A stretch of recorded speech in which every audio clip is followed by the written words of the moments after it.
So, good morning. I really want to welcome Pete Hegseth here to NATO again, to the Defense Ministers meeting. This will be an important meeting because we had a successful summit in The Hague. And there is now much more cash on the table. There is firepower coming out of our defense industry, which is so important. And we are doing everything collectively to keep Ukraine strong. But I particularly want to thank President Trump and you personally for your leadership and the whole team for the fact that NATO is now much stronger, more lethal, but it is also fairer.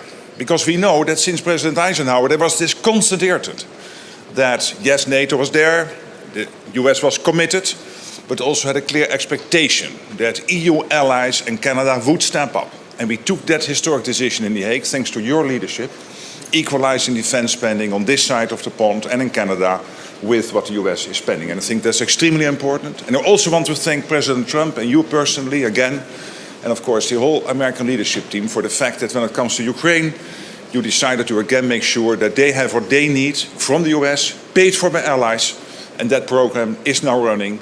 2 billion committed so far, and today I expect many new announcements of countries who will participate. So, all in all, we are making great progress. Again, thank you so much, Pete, for everything you are doing. Mark. It's great to see you. Great to see you. Absolutely. Great to be here. And Mark mentioned it, firepower. That's what is coming, we expect and is coming from NATO. And it was a historic summit just a couple of months ago, brought about by leadership of President Trump to say we need our allies to step up. And they did, and they have in those commitments.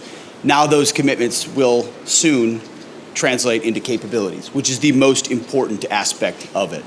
And one part of that, of course, is Pearl, is the initiative where European countries buy U.S. weapons, transfer to NATO for the fight in Ukraine to bring peace to that conflict. And if there's anything we've learned under President Trump, is the active application of peace through strength. Yes. You get peace when you are strong, not when you use strong words or wag your finger. You get it when you have strong and real capabilities that adversaries respect.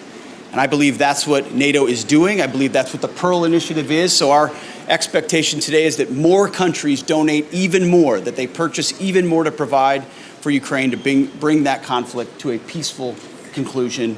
I would also note a historic moment as well for a lot of things to happen, given what the president's been able to do in Gaza and throughout the Middle East. I think the world is seeing that we have a peace president who seeks that peace through standing by those that stand with the United States and stand for peace, which is what we saw there, and I hope we can see in Ukraine. So that's the focus of our efforts. We're going to be strong to bring that about, and thanks for having us.